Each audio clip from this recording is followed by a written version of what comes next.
وَلَقَدْ يَسَّرْنَا الْقُرْآنَ لِلذِّكْرِ فَهَلْ مِن مُّدَّكِرٍ اعوذ باللہ من الشیطان الرجیم بسم اللہ الرحمن الرحیم بسم اللہ الرحمن الرحیم یا ایہا الذین آمنوا لا تقدموا بین یدی اللہ ورسولہ واتقوا اللہ ان اللہ سمیع علیم يا أيها الذين آمنوا لا ترفعوا أصواتكم فوق صوت النبي ولا تجهروا له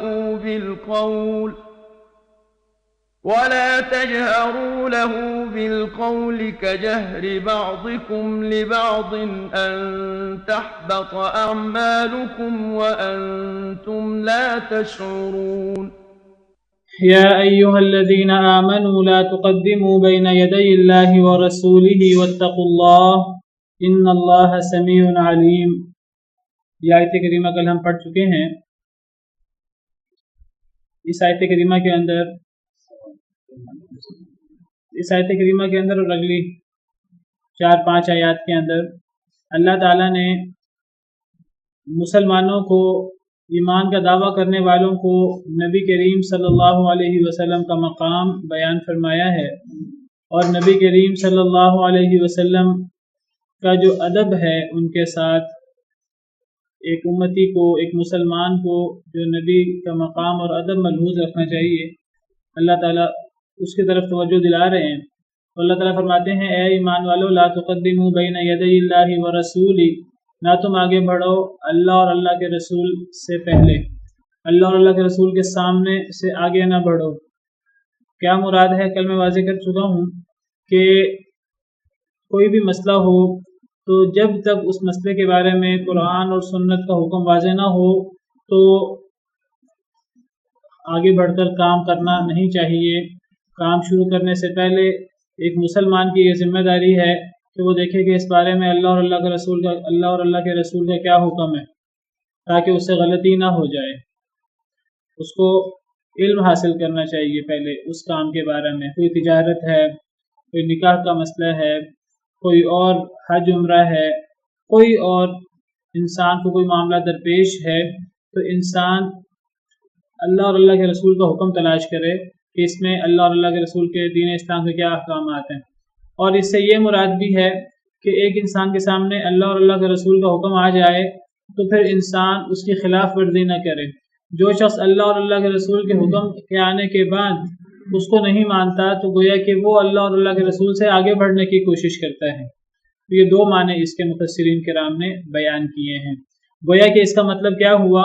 اس کا مطلب یہ ہوا کہ کوئی بھی کام کرنا ہے تو سب سے پہلے دین اسلام کا حکم معلوم کیا جائے، اس کے بارے میں وہ کیا ہے، اللہ اور اللہ کے رسول کا اس بارے میں کیا فرمان ہے، اور پھر انسان اس اللہ اور اللہ کے رسول کے فرمان کے سامنے سر جھکا کر انسان عمل شروع کرے۔ یہ اس آیت کریمہ کا تقاضا ہے۔ اور فرمایا کہ یہ معاملہ ہلکا نہیں ہے، یہ اللہ کے نزدیک بہت اہم معاملہ ہے۔ تمہیں اس معاملے میں اللہ سے ڈر جانا چاہیے، واتقوا اللہ، اور اللہ سے ڈر جاؤ۔ کوئی چھوٹی بات نہیں ہے، یہ اللہ کے نزدیک بہت بڑی بات ہے۔ ان اللہ سمیع علیم، بے شک اللہ تعالیٰ سننے والا ہے، جاننے والا ہے۔ تمہارے اقوال کو، تمہاری باتوں کو بھی اللہ سننے والا ہے کہ تم ان کے اندر اللہ اور اللہ کے رسول کے احکامات کو مد نظر رکھتے ہو کہ نہیں، اور تمہارے افعال، اعمال کو بھی اللہ تعالیٰ جاننے والا ہے، تم ان کے اندر اللہ اور اللہ کے رسول کی نافرمانی تو نہیں کرتے۔ دوسرا ادب بیان فرمایا یا ایھا الذین آمنوا لا ترفعوا اصواتکم فوق صوت النبی، اے ایمان والو نہ تم بلند کرو اپنی آوازوں کو نبی کی آواز سے اوپر۔ اپنی آوازوں کو نبی کی آواز سے اوپر نہیں کرنا چاہیے۔ کیا مراد ہے اس سے؟ صحابہ کرام کے لیے نبی کریم صلی اللہ علیہ وسلم کے دور میں اس سے یہ مراد تھا کہ صحابہ کرام نبی کریم صلی اللہ علیہ وسلم کے سامنے ظاہری طور پر اپنی آواز کو نبی کریم صلی اللہ علیہ وسلم کی مبارک آواز سے ظاہری طور پر اوپر نہیں کر سکتے۔ صحابہ کرام نبی کریم صلی اللہ علیہ وسلم کے سامنے آپ کی مجلس میں وہ اپنی آوازوں کو پست رکھیں، دھیمے انداز میں بات کریں۔ کوئی عام مجلس نہیں ہے، وہ ایک بڑی بابرکت مجلس ہے جس میں نبی کریم صلی اللہ علیہ وسلم تشریف فرما ہے، تو مسلمانوں کو نبی کے سامنے اپنی آواز پست رکھنی چاہیے۔ اور یہ بھی مراد تھی کہ صحابہ کرام کو نبی کے حکم کے سامنے اپنی رائے، اپنا قیاس ظاہر کرنے کی کوشش نہیں کرنی چاہیے۔ اگر نبی کا حکم آ جائے، نبی کا فرمان آ جائے، تو اس کے بعد کوئی صحابی اپنا اجتہاد کرے، اپنی رائے، ایک تو ہے نا کہ نبی کریم صلی اللہ علیہ وسلم مشورہ مانگے تو کوئی رائے دے سکتا ہے، مشورہ دے سکتا ہے۔ جب نبی کریم صلی اللہ علیہ وسلم کا حکم آ جائے، اب کوئی پھر عقل کے گھوڑے دوڑائے، جیسے بعض لوگ کو بعض احادیث مبارکہ کو عقل کے معیار پر پرکھنا شروع کر دیتے ہیں۔ تو یہ گویا کہ اگر ایک حدیث مبارکہ نبی کریم صلی اللہ علیہ وسلم تک صحیح سند سے ثابت ہو گئی ہے، یہ ثابت ہو گیا کہ وہ پیارے نبی صلی اللہ علیہ وسلم کا فرمان ہے، تو ثابت ہونے کے بعد پھر اس کے بارے میں یہ کہنا کہ یہ تو ہماری عقل میں نہیں آتی، یہ تو سمجھ نہیں آتی، اس سمجھ آتی ہے نہیں آتی عمل کرنا ہے۔ ہاں اگر ایک حدیث سنی، کسی سے سنا یہ حدیث ہے اور عقل کے مخالف ہے، سمجھ نہیں آ رہی اور ہمیں پتہ بھی نہیں ہے کہ اس کی سند صحیح ہے کہ صحیح نہیں ہے، اب ہم کہہ سکتے ہیں کہ تحقیق کرنے سے پہلے کہ یہ حدیث عقل کے مطابق محسوس نہیں ہو رہی، اس کی تحقیق کر لینی چاہیے، کیا پتہ یہ حدیث ہی نہ ہو، اس کی سند صحیح ہے کہ نہیں، لیکن اگر صحیح سند سے وہ حدیث ثابت ہو جائے، گویا کہ ثابت ہو گیا کہ وہ نبی صلی اللہ علیہ وسلم کا فرمان ہے، اب اس کے بارے میں اجتہاد کرنا، اس کے بارے میں اپنے آراء بیان کرنا، یہ گویا کہ نبی کریم صلی اللہ علیہ وسلم کی آواز سے اپنی آواز کو بلند کرنا۔ تو یہ تو تھا نبی کریم صلی اللہ علیہ وسلم کی موجودگی میں صحابہ کرام کے لیے۔ اب نبی کریم صلی اللہ علیہ وسلم کے بعد کیا یہ حکم ہمارے لیے بھی ہے؟ جی، یہ حکم قیامت تک کے لیے ہے، ہمارے لیے بھی ہے۔ ایک تو اس سے نبی کریم صلی اللہ علیہ وسلم کا مقام کا پتہ لگتا ہے کہ بعد والے لوگ جو ہیں وہ نبی کریم صلی اللہ علیہ وسلم کا مقام کا دھیان کریں، اور پھر بعد والے لوگ جو ہیں ان کے سامنے نبی کریم صلی اللہ علیہ وسلم کی حدیث آ جائے، نبی صلی اللہ علیہ وسلم کا فرمان آ جائے، تو پھر انہیں نبی کے فرمان کے سامنے نہ اپنی آواز کو، اپنے اجتہاد کو بلند کرنا چاہیے، نہ کسی دوسرے شخص کی رائے کو وہاں پیش کرنا چاہیے نبی کریم صلی اللہ علیہ وسلم کے فرمان کے بعد، چاہے وہ کتنا بڑا ہی کیوں نہ ہو، چاہے کوئی صحابہ کرام کا کوئی قول ہی کیوں نہ لے آئے، اگر وہ نبی کریم صلی اللہ علیہ وسلم کی حدیث کے صریح مخالف ہے تو صحابہ کرام کا قول بھی نہیں پیش کیا جا سکتا، کسی کبار تابعین کا بھی، ائمہ کرام کا بھی قول پیش نہیں کیا جا سکتا اگر نبی کریم صلی اللہ علیہ وسلم کے فرمان کے صریح خلاف ہے۔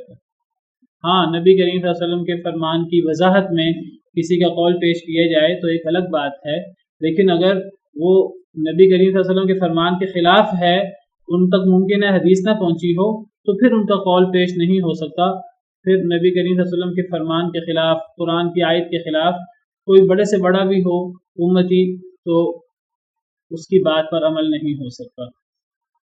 سیدنا ابن عباس رضی اللہ عنہ نے ایک دفعہ ایک مسئلہ بیان کیا، تو اس پر انہوں نے نبی کریم صلی اللہ علیہ وسلم کا فرمان پیش کیا، تو کسی نے کہہ دیا کہ ابو بکر اور عمر تو یہ کہتے ہیں، تو سیدنا ابن عباس رضی اللہ عنہ فرمانے لگے کہ مجھے ڈر لگتا ہے کہ کہیں آسمان سے تمہارے اوپر اللہ پتھروں کی بارش نہ فرما دے، میں تمہیں نبی کریم صلی اللہ علیہ وسلم کا فرمان بیان کر رہا ہوں اور تم ابو بکر اور عمر کی بات کرتے ہو۔ یعنی جو نبی کریم صلی اللہ علیہ وسلم کے بعد سب سے افضل ہیں اس امت میں، سب سے افضل لوگ اس امت کے نبی کریم صلی اللہ علیہ وسلم کے بعد ابو بکر اور عمر، تو حدیث کے سامنے ان کی بات کی بھی حیثیت نہیں ہے۔ جب ان کی بات کی حیثیت نہیں ہے تو بعد والوں کی بات کی کیا حیثیت ہوگی؟ کوئی حیثیت نہیں ہوگی۔ سیدنا ابن عمر رضی اللہ عنہ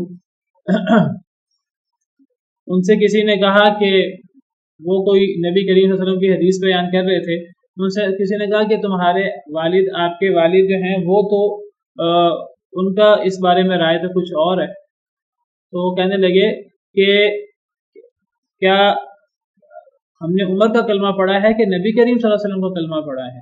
میرے باپ کی بات ہی کیوں نہ ہو، تو میرے نزدیک باپ کی بات کی کوئی اہمیت نہیں ہے، میرے نزدیک نبی کریم صلی اللہ علیہ وسلم کی بات کی اہمیت ہے۔ یہ وہ ادب ہے نبی کریم صلی اللہ علیہ وسلم کا جو قرآن بیان کرتا ہے، جو نبی کریم صلی اللہ علیہ وسلم نے صحابہ کرام کو جس کی تعلیم دی اور جو صحابہ کرام نے آگے پھر امت کو سکھایا۔ حضرت عبداللہ بن عمر سے ثابت ہے، ان کے سامنے کسی نے ان کے باپ کا قول پیش کیا کہ آپ کے والد صاحب کی رائے تو یہ ہے، کہنے لگے کہ امر ابی، ان کے مجھے الفاظ یاد نہیں ہیں، انہوں نے کہا کہ کیا میرے باپ کی بات کی پیروی کی جائے گی کہ اللہ کے رسول کی بات کی پیروی کی جائے گی؟ کیا میرے باپ کا دین ہے؟ بس اس قسم کے الفاظ ہیں، کتنی بہترین بات ہے۔ اس قسم کی بات تھی کہ کیا میرے باپ کی بات مانی جائے گی کہ نبی کی بات مانی جائے گی۔ حضرت ابن عباس کا قول تو وہ کہتے ہیں کہ مجھے ڈر ہے تم ابوبکر عمر کی بات کرتے ہو، آسمان سے پتھر نہ نازل ہو جائے۔ تو یعنی وہ ہے کہ نبی کی بات اصل میں نبی کی بات نہیں ہوتی۔ وما ينطق عن الهوى ان هو الا وحي يوحى، وہ اپنی خواہش سے بات نہیں کرتے، وہ تو وحی ہوتی ہے، وہ وحی کی روشنی میں بات کر رہے ہوتے ہیں۔ نبی کریم صلی اللہ علیہ وسلم نے فرمایا تھا کہ اللہ کی قسم اس زبان سے حق کے علاوہ کچھ نہیں نکلتا۔ تو ایک حق بات کے سامنے، اللہ کی طرف سے اتری ہوئی بات کے سامنے کسی امتی، چاہے وہ کوئی ابو بکر عمر ہی کیوں نہ ہو، ائمہ کی باتیں تو بہت بعد میں آتی ہیں، علماء کی باتیں تو بہت بعد میں آتی ہیں۔ کچھ لوگ جو ہیں وہ یہاں قرآن کریم کی آیت پیش کر دیتے ہیں، دیکھو جی اللہ تعالیٰ نے فرمایا فَاسْأَلُوا أَهْلَ الذِّكْرِ إِن كُنتُمْ لَا تَعْلَمُونَ، اہل علم سے سوال کرو۔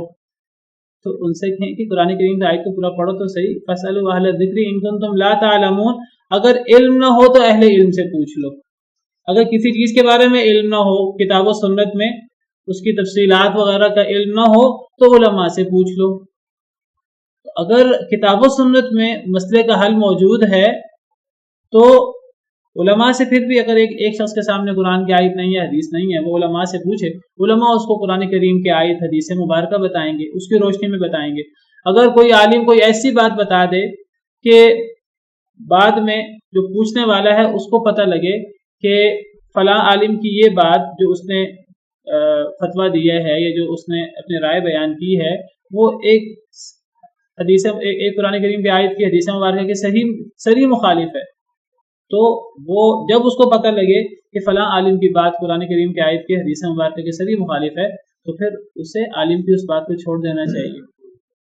اگر اسے پہلے نہیں پتہ تھا تو وہ پہلے عمل کر سکتا ہے عالم کی بات پہ، اگر وہ عالم اللہ سے ڈرنے والا ہے، حسن ظن ہے اس کے بارے میں کہ وہ اپنی رائے بیان کرنے کی بجائے وہ اللہ اور اللہ کے رسول کے فرمانات کی روشنی میں بات کرتا ہے، حسن ظن رکھتے ہوئے ایک عالم کی بات کو تسلیم کیا جائے گا۔ لیکن اگر کسی ذریعے سے اس عامی تک یہ بات پہنچ جائے کہ بھئی قرآن کریم کی آیت تو اس کے صریح خلاف ہے، نبی کریم صلی اللہ علیہ وسلم کی صحیح اور صریح حدیث مبارکہ تو اس کے خلاف ہے، اب ایک امتی کو جو ہے وہاں چکنا ہو جانا چاہیے۔ کسی نے پرانے زمانے میں علماء بھی ایسے علماء ہوتے تھے، وہ اللہ سے ڈر کر جو ہے وہ رائے دیا کرتے تھے۔ کسی نے سیدنا ابو موسیٰ اشعری سے سوال کر لیا جو انہیں قرآن کریم کی آیات اور احادیث مستحضر تھیں، انہوں نے اس کی روشنی میں جواب دیا، لیکن کہنے لگے کہ جاؤ ابن مسعود رضی اللہ عنہ موجود ہیں، ان کے پاس جا کر ذرا تاکید کروا لو، کہیں میں نے بات غلط تو نہیں کہہ دی۔ وہ سیدنا ابن مسعود رضی اللہ عنہ کے پاس گئے تو سیدنا ابن مسعود نے فرمایا کہ اس بارے میں تو صریح حدیث مبارکہ موجود ہے جس کا ابو موسیٰ اشعری کو نہیں پتا، بلکہ ان کے الفاظ یہ ہیں کہ اگر میں وہی بات کروں جو ابو موسیٰ اشعری نے کہی ہے تو پھر میں گمراہ ہو جاؤں گا۔ اس کے بارے میں صریح حدیث مبارکہ موجود ہے نبی صلی اللہ علیہ وسلم، پھر انہوں نے صریح حدیث مبارکہ بیان کی، تو اس سے پتہ لگا کہ جس شخص نے ابو موسیٰ اشعری، وہ بھی صحابی تھے، ان سے مسئلہ پوچھا تو جب دیکھیں وہ بھی اللہ سے ڈرنے والے تھے، جو ان کے سامنے قرآن کریم کی آیات اور احادیث تھی انہوں نے ان کی روشنی میں مسئلہ ذکر کر دیا، لیکن انہوں نے کہا کہ وہ ابن مسعود سے ایک دفعہ پوچھ لو۔ انہوں نے بتایا کہ اس کے بارے میں نے ایک اور حدیث سنی ہے جو ابو موسیٰ اشعری نے نہیں سنی۔ بالکل ممکن ہے کہ ایک حدیث، ایک آیت کریمہ کا مفہوم کسی صحابی تک نہ پہنچا ہو، کسی صحابی کا ذہن اس تک نہ گیا ہو، تو اگر عبداللہ بن مسعود نے فرمایا اس کے بارے میں یہ حدیث موجود ہے، تو اب اس شخص نے حضرت ابو موسیٰ اشعری کی بات کو چھوڑ دیا حضرت ابن مسعود رضی اللہ عنہ کی بات کو مانا اس لیے نہیں کہ وہ ابن مسعود نے فرمائی تھی، اس لیے کہ حضرت ابن مسعود نے حدیث مبارکہ پیش کی تھی۔ تو جب نبی صلی اللہ علیہ وسلم کی حدیث آ جاتی ہے تو صحابہ کرام جو نبی کریم صلی اللہ علیہ وسلم کے بعد سب سے افضل ہیں اس امت میں، ان کی بات رد کر دی جاتی ہے، ان کی بات چھوڑ دی جاتی ہے، تو ان کے بعد پھر کس کی بات کو اہمیت دی جائے؟ قرآن و حدیث کے مقابلے میں قرآن و حدیث کے مقابلے میں کسی کی بات کو اہمیت نہیں دی جا سکتی۔ ہاں، قرآن کریم کو، حدیث مبارکہ کو سمجھنے کے لیے علماء کے اقوال، علماء کی تفسیر ضرور پڑھی جائے۔ بعض لوگ کیا کرتے ہیں، جی ہم نے تقلید نہیں کرنی، ہم نے علماء کے پیچھے نہیں چلنا۔ اب وہ قرآن کریم کی آیات کو، حدیث مبارکہ کو سمجھنے کے لیے بھی علماء کے اقوال ہیں تفسیر میں، حدیث کی تشریح میں، ان کو بھی پڑھنے کی زحمت نہیں کرتے۔ یہ بہت بڑی غلطی ہے۔ تقلید نہ کرنے کا مطلب یہ نہیں ہے کہ ایک انسان جو ہے وہ قرآن کریم کی آیات کی تفسیر میں، احادیث مبارکہ کی تشریح میں پرانے علماء کی آراء کو پڑھے بھی نہ۔ پرانے علماء کی تفاسیر کو پرانے علماء نے وہ احادیث سنی، سب سے پہلے صحابہ کرام، پھر تابعین، پھر تبع تابعین۔ یہ قرآن کریم کی آیات یا احادیث مبارکہ انہوں نے امت تک پہنچائی ہیں۔ جب انہوں نے امت تک پہنچائی ہیں تو ان کا مفہوم بھی انہوں نے امت کو سمجھایا ہے۔ وہ مفہوم جو انہوں نے قرآن کریم کی ان آیات کا نبی کریم صلی اللہ علیہ وسلم سے سمجھا، وہ مفہوم احادیث مبارکہ کا جب ان کے سامنے نبی کریم صلی اللہ علیہ وسلم کا حکم آیا تو انہوں نے وہ بغیر سوچے سمجھے اس حکم کو آگے نہیں پہنچا دیا۔ جہاں کہیں ان کے ذہن میں اشکال پیدا ہوا، جو چیز سمجھ نہ آئی، انہوں نے نبی صلی اللہ علیہ وسلم سے سیکھی اور پھر انہوں نے آگے امت کو سکھائی۔ تابعین کو کوئی سوال پیدا ہوا، تابعین نے ان سے سوال کیا، انہوں نے اس کا جواب دیا، پھر اسی طرح تابعین سے تبع تابعین نے سیکھا، تبع تابعین سے پھر ان کے بعد آنے والوں نے، ائمہ کرام نے سیکھا۔ اسی طرح یہ دین علماء کے واسطے سے ہم تک پہنچا ہے۔ ان علماء کو کاٹ کر آج ایک بندہ کہے جی میں قرآن کریم کی ایک آیت کا مفہوم آج میں جانتا ہوں، پوری امت نہیں جانتی، اس سے بڑا گمراہ کوئی نہیں ہوگا۔ وہ کوئی ایسی بات ہی کرے گا نئی جو آج تک کسی نے نہیں کی۔ تو قرآن کریم کی کسی آیت کی تشریح کرنی ہو، ہم علماء، صحابہ کرام، تابعین، تبع تابعین کو دیکھیں گے انہوں نے اس آیت کریمہ کی کیا تفسیر کی ہے۔ کوئی حدیث مبارکہ ہے، وہ حدیث مبارکہ ہم تک صحابہ، تابعین، تبع تابعین ان کے ذریعے پہنچی ہیں۔ انہوں نے اس حدیث کی شرح کیا کی ہے، کیا سکھایا ہے اپنے شاگردوں کو اس حدیث مبارکہ کے بارے میں۔ سب سے پہلے آپ کو سوال پیدا نہیں ہو سکتا کہ جی آپ کے ذہن میں ایک سوال پیدا ہو اس حدیث سے کیا مراد ہے، اس آیت سے کیا مراد ہے۔ کئی دفعہ تابعین کے سامنے قرآن کی آیت آئی، حدیث مبارکہ کا مفہوم آیا، حدیث مبارکہ میں اشکال پیدا ہوا تو تابعین نے سوال کیا تو صحابہ کرام نے بتا کے کیا جواب دیا۔ صحابہ کرام کہنے لگے کہ سب سے پہلے یہ اشکال میرے ذہن میں پیدا ہوا تھا۔ کئی احادیث آپ کو ملیں گی، سیدہ عائشہ رضی اللہ عنہا فرما رہی ہیں کہ جو شخص یہ بات کہے کہ نبی کریم صلی اللہ علیہ وسلم نے اللہ کو دیکھا ہے، اس نے بہت بڑا جھوٹ باندھا۔ حضرت عائشہ نے یہ بات کہی، 3 باتیں کہیں، انہوں نے کہا جو یہ 3 دعوے کرے گا اس نے اللہ پر بہت بڑا جھوٹ باندھا۔ صحیح بخاری، صحیح مسلم کی روایت۔ تو حضرت مسروق بہت بڑے عالم ہیں، تابعین میں سے، کبار تابعین میں سے ہیں، حضرت مسروق ان کا نام ہے۔ ان کی کنیت جو ہے وہ ام عائشہ ہے، شاید ان کی کنیت۔ بہرحال حضرت عائشہ کے خاص شاگردوں میں سے ہیں۔ تو جب انہوں نے حضرت عائشہ کا یہ فرمان سنا کہ جو شخص یہ بات کہے کہ نبی کریم صلی اللہ علیہ وسلم نے اپنے رب کو دیکھا ہے تو اس نے اللہ پر بہت بڑا جھوٹ باندھا، تو وہ کہنے لگے کہ اے ام المومنین ذرا غور کیجیے، آپ کیا بات کہہ رہی ہیں؟ کیا قرآن کریم کی فلاں آیت کا مطلب یہ نہیں ہے کہ نبی کریم صلی اللہ علیہ وسلم نے اللہ کو دیکھا ہے؟ قرآن کریم میں سورہ نجم میں آتا ہے وَلَقَدْ رَآهُ نَزْلَةً أُخْرَىٰ، انہوں نے ان کو دوسری دفعہ دیکھا۔ اور سورہ تکویر میں ہے وَلَقَدْ رَآهُ بِالْأُفُقِ الْمُبِينِ، انہوں نے اس کو افق مبین میں دیکھا۔ کیا ان آیات کریمہ میں نبی کریم صلی اللہ علیہ وسلم کا اللہ کو دیکھنا مراد نہیں ہے؟ ذرا غور سے بات کریں، آپ کیا کہہ رہی ہیں؟ میں تو سمجھ رہا ہوں کہ ان آیات کریمہ سے مراد نبی کریم صلی اللہ علیہ وسلم کا اللہ کو دیکھنا ہے۔ حضرت عائشہ کہتی ہیں سب سے پہلے میرے ذہن میں یہ سوال پیدا ہوا تھا کہ ان آیات کریمہ سے کیا مراد ہے، اور میں نے اس امت میں سب سے پہلی میں ہوں کہ جس نے نبی کریم صلی اللہ علیہ وسلم سے ان آیات کے بارے میں سوال کیا تھا، ان آیات سے کیا مراد ہے۔ وَلَقَدْ رَآهُ بِالْأُفُقِ الْمُبِينِ، اس نے ان کو دیکھا واضح کنارے پر، آسمان کے کنارے پر، اور انہوں نے پھر ان کو دوسری دفعہ دیکھا، سورہ نجم میں ہے معراج کے واقعے پر۔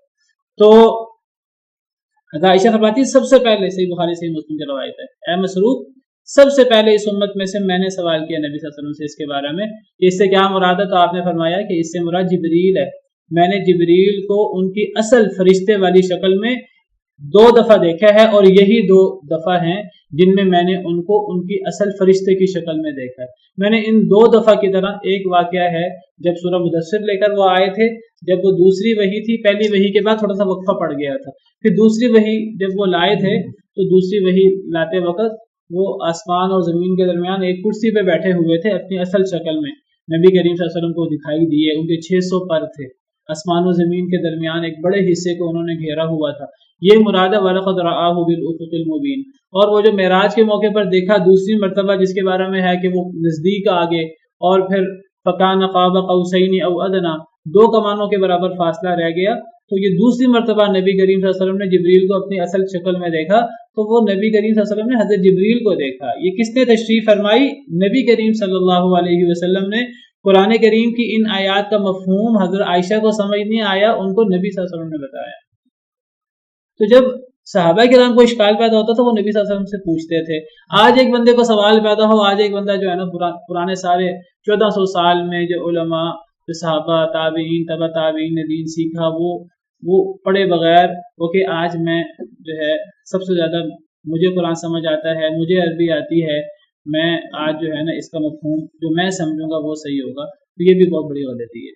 اس طرح تقلید کرنا علماء کی کہ قرآن کریم اور احادیث مبارکہ کے خلاف بھی علماء کی باتوں کو مان لینا کہ جی ان کے پاس کوئی نہ کوئی دلیل ہوگی، بڑے عالم ہیں وہ تو غلطی نہیں کر سکتے، ان کے پاس کوئی نہ کوئی دلیل ہوگی۔ جس طرح تقلید شخصی کرنا ایک بہت بڑی غلطی ہے، کتاب و سنت کی مخالفت میں علماء کی آراء کو پیش کرنا اور پھر ان کو تسلیم کرنا اور پھر حسن ظن سے کام لیتے ہوئے پھر جو ہے وہ ان پر عمل کرنا، خواہ وہ کتاب و سنت کے صریح خلاف ہے۔ جس طرح تقلید شخصی بڑی غلطی ہے، اسی طرح صحابہ، تابعین، تبع تابعین سے جو کچھ قرآن کی تفسیر میں، حدیث مبارکہ کی تشریح میں مروی ہے اس سے استفادہ نہ کرنا، یہ بھی بہت بڑی غلطی ہے۔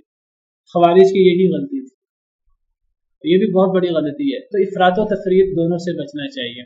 تو بہرحال جب اللہ کا فرمان، نبی کا فرمان آ جائے تو اس کے اوپر آواز بلند نہیں کی جا سکتی۔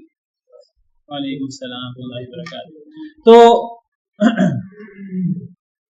ان آیات کی شان نزول میں آتا ہے کہ سیدنا ابو بکر، سیدنا عمر رضی اللہ عنہ میں اختلاف پیدا ہو گیا نبی کریم صلی اللہ علیہ وسلم کی موجودگی میں، لا علمی میں ان کو اندازہ نہیں ہوا کہ ان کی آوازیں بلند ہو گئیں۔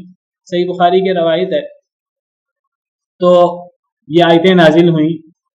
صحیح بخاری میں ہے، ابن ابی ملیکہ سے مروی ہے، کبار تابعین میں سے ہیں، کہتے ہیں کہ اس امت کے 2 سب سے بہترین لوگ قریب تھا کہ ہلاک ہو جاتے، ابو بکر اور عمر۔ رفع اصواتہما عند النبی صلی اللہ علیہ وسلم، ان کی آوازیں بلند ہو گئی نبی کریم صلی اللہ علیہ وسلم کی موجودگی میں۔ کب؟ حین قدم علیہ رکب بنی تمیم، جب بنو تمیم کا قافلہ ان کے پاس آیا۔ اور بنو تمیم کا قافلہ کب آیا تھا نبی کریم صلی اللہ علیہ وسلم کے پاس؟ کل میں نے بتایا تھا 9 ہجری میں، فتح مکہ کے بعد۔ فاشار احدهما بالاقرع بن حابس اخی بنی مجاشع، ان دونوں میں سے ایک نے رائے دی، حضرت ابوبکر اور عمر میں سے، کہ ان کا حکمران، ان کا امیر اقرع بن حابس کو بنا دیا جائے۔ دونوں نبی کریم صلی اللہ علیہ وسلم کے سب سے بڑے وزیر تھے، سب سے بڑے مشیر تھے، نبی کریم صلی اللہ علیہ وسلم سب سے زیادہ ان سے مشورہ کیا کرتے تھے۔ اور میں نے ذکر کیا تھا کہ جو مشورہ دینے والا ہوتا ہے وہ صاحب الرائے ہوتا ہے، وہ دوسرے کے پیچھے نہیں چلتا۔ جب کسی سے مشورہ پوچھا جاتا ہے نا تو وہ مشورہ دینے والا پھر اپنی ذہن، اپنا عقل، اپنا تجربہ استعمال کرتا ہے، وہ اپنے عقل، ذہن، تجربے کی روشنی میں رائے دیتا ہے۔ 2 ذی رائے لوگ، رائے رکھنے والے لوگ جب بات کریں گے ان کی رائے میں اختلاف ہو سکتا ہے، اور یہ بھی ممکن ہے اتفاق ہو جائے، یہ بھی ممکن ہے اختلاف ہو جائے۔ تو حضرت ابوبکر نے کوئی رائے دی کہ اقرع بن حابس کو ان کا امیر بنا لیا جائے، واشار الاخر برجل آخر، دوسرے نے کسی دوسرے آدمی کے بارے میں کہا اس کو امیر بنا لیا جائے۔ نافع کہتے ہیں مجھے ان کا نام یاد نہیں رہا، ابن ابی ملیکہ نے ان کا نام بیان کیا تھا، میرے ذہن سے نکل گیا۔ ابن ابی ملیکہ کے شاگرد ہیں امام نافع۔ تو ابو بکر نے عمر سے کہا رضی اللہ عنہما وارضاہما، ما اردت الا خلافی، نہیں تم ارادہ کر رہے مگر میری خلاف ورزی کا، تم تو بس میری مخالفت میں دوسرے شخص کو پیش کر رہے۔ ہمیشہ ہی ایسا ہوتا ہے کہ جب بھی مشورہ ہوتا ہے تو تم نے میری مخالفت کرنی ہوتی ہے۔ دیکھیے ہمارے نزدیک سیدنا ابوبکر اور سیدنا عمر ہوں، دونوں اس امت کے سب سے افضل لوگ ہیں، دونوں ہمارے سر کا تاج ہیں، اور دونوں جو ہیں وہ اہل جنت میں سے ہیں، اور دونوں کا مقام اس امت میں سب سے زیادہ ہے، سب سے زیادہ حضرت ابوبکر کا پھر عمر کا، لیکن وہ دونوں نبی کریم صلی اللہ علیہ وسلم کے صحابی ہیں۔ جس طرح ہم سیدنا ابوبکر سیدنا عمر کے بارے میں سوچتے ہیں اور جتنا ہمارے ذہن میں دل میں ان کا احترام ہے، ان کے دل میں بھی ایک دوسرے کا احترام تھا، لیکن وہ ساتھی بھی تھے، تو ساتھی ہوتے ہوئے آپس میں اس قسم کی چیز بالکل ایک طبیعی چیز ہے۔ ہمارے استاد ہوں، دو استاد ہوں، میں نے جن سے پڑھا ہو، تو میں اپنے استاد کے بارے میں اس کے سامنے اس طرح کھل کر اس طرح جو ہے میں بات نہیں کر سکتا جس طرح دونوں ایک دوسرے سے، دونوں کو ایک دوسرے کے کولیگ ہیں، ایک دوسرے کے ساتھی ہیں، وہ ان سے کھل کر بات کر لیتے ہیں۔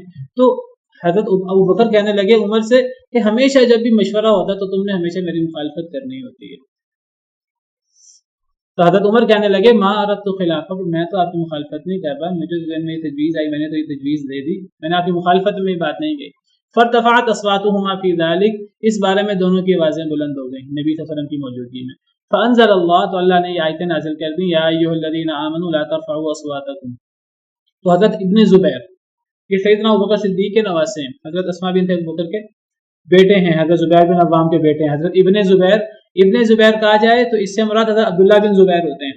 تو عبداللہ بن زبیر کہنے لگے، صحابی ہیں، کہ فما كان عمر يسمع رسول اللہ صلی اللہ علیہ وسلم بعد هذه الآیہ، اس کے بعد اب حضرت عمر نبی کریم صلی اللہ علیہ وسلم کو اپنی آواز سنا ہی نہیں پاتے تھے۔ اس کے بعد حضرت عمر نبی کریم صلی اللہ علیہ وسلم کو اپنی آواز ہی سنا نہیں پاتے تھے، حتی یستفہمہ، حتیٰ کہ نبی کریم صلی اللہ علیہ وسلم کو پوچھنا پڑتا کہ اے عمر تم نے کیا بات کہی ہے۔ تو حضرت عمر اس کے بعد کیا کرتے، حضرت عمر اس کے بعد بہت آہستہ بات کرتے۔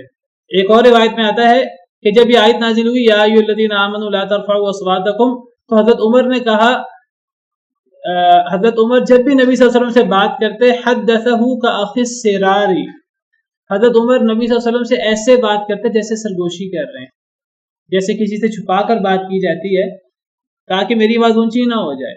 تو حضرت عمر نبی کریم صلی اللہ علیہ وسلم سے سرگوشی کی طرح بات کرتے کہ کئی دفعہ آپ کو بات سنائی نہ دیتی اور آپ کو سوال کرنا پڑتا ہے اے عمر تم نے کیا کہا ہے۔ دیکھیے صحابہ کرام اس طرح کر کے اللہ اور اللہ کے رسول کے حکم پر عمل کرتے اور اپنی جو ہے نا جو طبیعت تھی اپنی طبیعت کو چینج کر دیتے۔ حضرت عمر کے بارے میں یاد رکھیے، ان کی آواز بلند تھی، وہ اب ان کی آواز طبی طور پہ بلند تھی، انہوں نے اللہ اور اللہ کے رسول کے حکم پر عمل کرنے کے لیے اپنی طبی آواز کی بلندی کو دلیل نہیں بنایا۔ انہوں نے جب یہ آیت اتری قرآن کی کہ نبی کی آواز سے اپنی آواز بلند نہ کرو، حضرت عمر نے اپنی طبیعت اپنی فطرت چینج کر لی۔ آج ہم لوگ کہہ دیتے ہیں کہ جی میں تو اس بات کو نہیں بدل سکتا، میرے تو مزاج میں غصہ ہے، میں اس غصے کو کیسے کنٹرول کروں۔ حضرت عمر کہہ سکتے تھے میری آواز طبی طور پہ بلند ہے، میں کیسے نیچے کروں، نہیں، انہوں نے اپنی عادت چینج کر لی اور انہوں نے آئندہ نبی کریم صلی اللہ علیہ وسلم سے سرگوشیوں میں بات کرنا شروع کر دی، کہیں مجھ سے نبی اللہ کے اس حکم کی خلاف ورزی نہ ہو جائے کہ میری آواز نبی کریم صلی اللہ علیہ وسلم کی آواز سے بلند نہ ہو جائے۔ یہ ہے صحابہ کرام کا عمل، اور صحابہ کرام کس طرح اللہ اور اللہ کے رسول کے حکم پر عمل کرتے تھے۔ تو یہ حضرت ابوبکر حضرت عمر سے یہ معاملہ ہوا۔ بعض احادیث میں آتا ہے کہ نبی کریم صلی اللہ علیہ وسلم کے ایک ساتھی، ایک صحابی تھے، ان کا نام تھا ثابت بن قیس بن شماس، حضرت ثابت بن قیس، ان کی بھی طبی طور پہ آواز بلند تھی۔ اب جب قرآن کی آیت نازل ہوئی یا ایھا الذین آمنوا لا ترفعوا اصواتکم، تو اس کے بارے میں صحیح بخاری کے اندر موجود ہے کہ حضرت انس بن مالک بیان کرتے ہیں کہ نبی کریم صلی اللہ علیہ وسلم نے ثابت بن قیس کو گم پایا۔ نبی کریم صلی اللہ علیہ وسلم کے بڑے جانصاف صحابی ہیں، ہر مجلس میں شریک ہوتے ہیں، دین سیکھنے کی کوشش کرتے ہیں، نمازوں میں آتے ہیں۔ اب کئی دن ہو گئے ہیں ثابت بن قیس نہیں آ رہے۔ اب نبی کریم صلی اللہ علیہ وسلم کوئی بادشاہ، کوئی اس طرح کر کے سردار تو تھے نہیں کہ آپ اپنے ساتھیوں کے بارے میں نہ پوچھیں، آپ کو ایک ایک ساتھی کا خیال ہوتا تھا۔ آپ صحابہ کرام کی مزاج پرسی، بیمار پرسی، اور آپ ان کا سارا دھیان کرتے تھے۔ تو آپ نے کہا کہ ثابت بن قیس نظر نہیں آ رہے۔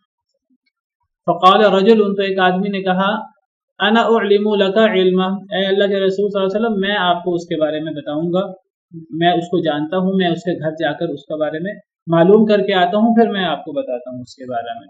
فاتاہ، وہ صحابی حضرت ثابت بن قیس کے پاس آئے، فوجدہ جالسا فی بیتہ،